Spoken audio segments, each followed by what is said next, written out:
Hey guys, I wanted to make this quick video just because it's been a while since we've done a short constructed response. And so I want to review with you what that looks like and how you can use the RACE structure to help you organize your thoughts.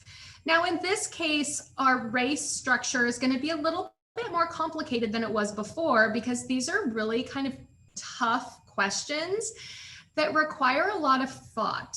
So this might look complicated, but don't worry. It still goes by the same RACE, right? So what is RACE again? RACE is simply when you restate the question, you answer the question, you include your evidence or cite your source, and then you explain your idea. So let's go through this line by line. This person answered the question, what are the consequences of dehumanization?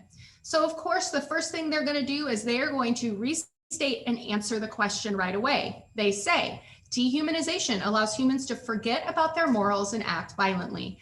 As a reader, I love this. I immediately know what their answer is going to tell me and that they are going to provide me evidence and ideas to support that.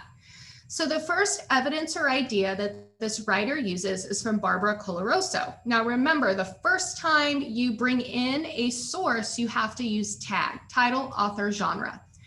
In the TED Talk, From Schoolyard Bully to Genocide, Barbara Coloroso argues that all of us are connected until we make somebody an it. Now notice the only word that's in those quotation marks is the word it.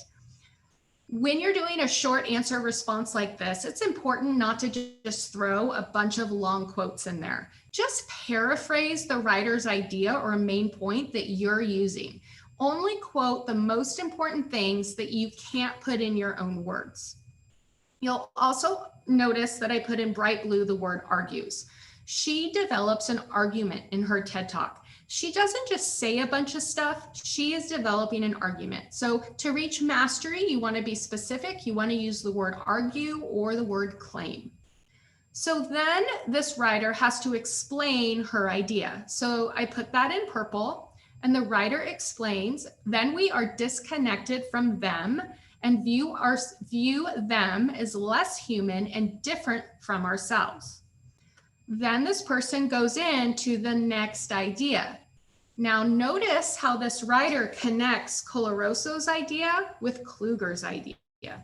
In his article, What Makes Us Moral, Jeffrey Kluger claims that when this happens, we turn bad and ignore what we know to be right and wrong.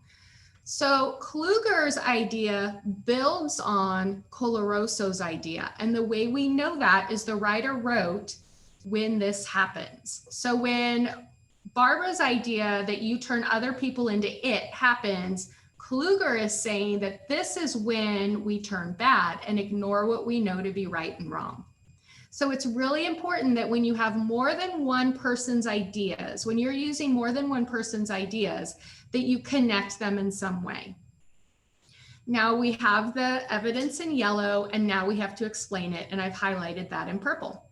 This is when other people feel justified in violent actions against others, when normally they would not behave in that behavior. So again, we're explaining how they feel justified, how normally they wouldn't do that, right? And again, that goes back to my answer that dehumanization allows humans to forget their morals and act violently. So I'm making connections all the way through. Now I go into that third idea or the third quote.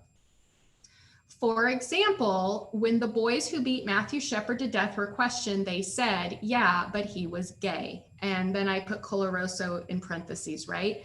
So notice that I didn't use tag because we've already discussed her. And notice that I didn't say Coloroso said. There's no need to. It's an example that supports Kluger's idea. So I just said, for example, I paraphrased the evidence. I did not directly quote it. The only part that I quoted was what the boys actually said because it's the most important part of the quote. And then of course I have to explain it, right? They viewed him as an it due to his sexuality. This allowed them to look at him as less than human, so beating him was not wrong. And again, I returned to my big idea there that dehumanization allows us to do things we normally wouldn't do and ignore our morals. So you can see that even though it wasn't a plain old race, it still restated and answered the question. It still provided evidence, explained the evidence, connected that evidence to my other evidence, and explains the importance of that evidence. So when you're working on your explanation and your answer for your questions, I would have this up in the background, maybe on another browser tab, and just return to it and make sure that you are doing those things.